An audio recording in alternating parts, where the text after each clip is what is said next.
This video's topic is going to be talking about trade percentages on Ancient CT side.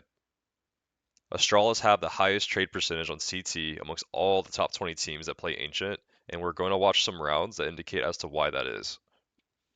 We are going to analyze 4 rounds that Astralis played on their CT side versus Lin Vision from the CS Asia Championships.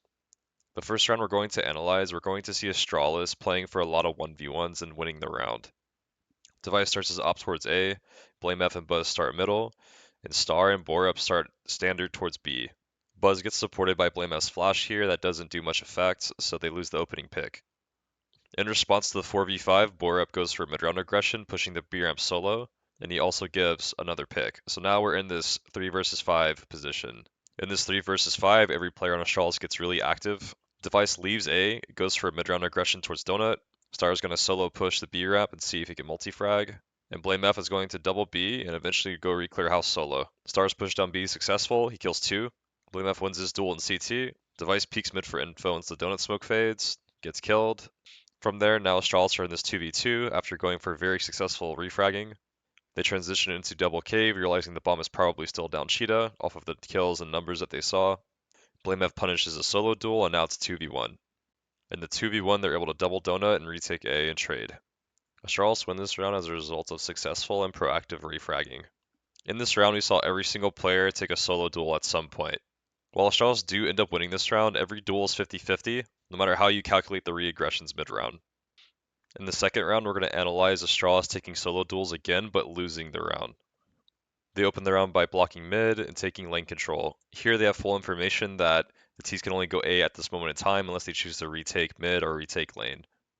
Astralis transition to a 2A setup, knowing that mid is blocked at this moment and there's nothing lane.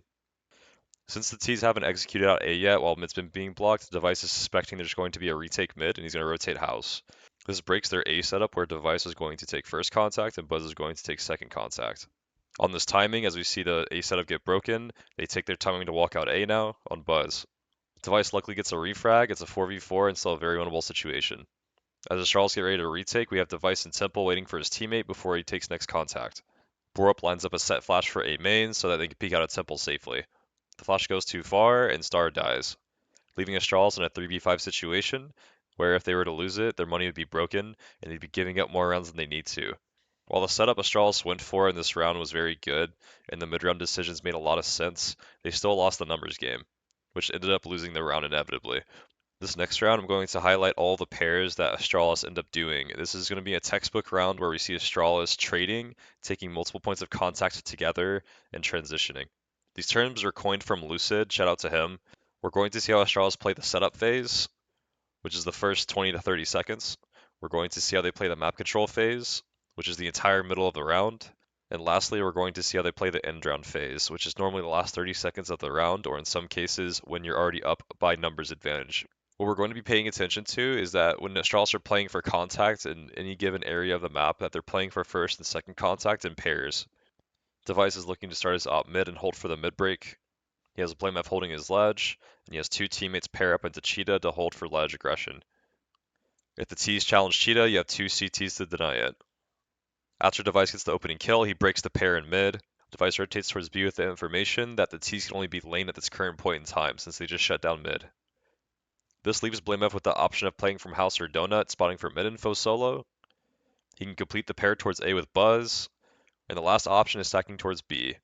Now, the last option is what he does in this situation, because as we said before, the T's can only be lane at this current point in time, as Astralis have been blocking mid with smokes. So since we're transitioning out of the setup phase, let's talk about the map control phase, what ends up happening. The first point of contact at this stage is Cheetah, where Westmelon looks to refrag and equalize the numbers for Lin Vision. Westmelon sees the smoke come from right side Cheetah, so he's going to molly it and push up, not expecting the player on the left. While there weren't 2 points of contact, there was presence made by the first player to set up the second player. Zakar walks up the B ramp solo off the info that they're double Cheetah, and there should be a gap here. The op got a kill in mid, and it's apparent the CTs are playing for Cheetah control, which means he's expecting this to be full clear. Astralis are able to play heavy for Cheetah and Cave, while they're also able to play heavy for Sight with the info that mid is clear. The third kill Astralis get this round, we see 2 points of contact once again. It's 1:15 in the round, and Astralis are up in the 5 versus 2. Buzz decides to play further back on A, and BlameF leaves to cover the house gap, but also play near Buzz. Since the Astralis are up numbers advantage, they choose to keep one side of the map strong and keep 3 players, including the op towards B, while on the opposite side, Buzz's reaction to play retake A. As you can see here, his positioning with Blame F is completely complementary. If there happens to be a mid gap being taken into Red Room, Buzz can lean over to trade his teammate, and if there's contact made at A, then Blame F can also trade his teammate. Linvision ended up saving this round, and Astralis have completely won this round based on numbers game. The key thing to note is that Astralis playing pairs for dry contact with the successful trades and fragging. If they aren't in pairs, it's important that the solo dueling is being supported by a second player. Here, Borup throws retake lane utility, which allows his cheetah player to get info lane. After blocking mid, they're in a 2A setup. They're playing to give mid and play 3B, where they can go for a mid-round aggression with 2 players down the B ramp and trade. As they see that lane is clear, they're rotating towards A now for the retake, now that Linvision are executing the site. They rotate from B to Red Room together, and they re-clear it in a pair. As they get in position for this retake, you have 2 go CT with the op and Temple. The op is very strong where it's at. You don't really need a second player here. They realize at this point Linvision didn't commit to the A execute whatsoever. I highlighted the fact that when they're transitioning to bomb sites to retake, that they're going to re-clear it together. Here they do it again in Red Room. Now Astralis are in the 2 versus 2. Star waits for his teammate to rotate over so that they could trade. They pair up and trade, leaving Blame F in the 1v1 that he ends up winning. Every CT transition they did here, whether it was pushing the B ramp for info or it was going back towards house to rotate A, they went together. Let's quickly go back over the keynotes from this video. We saw Astralis playing for dry contact in pairs. We saw Astralis go for supported solo duels.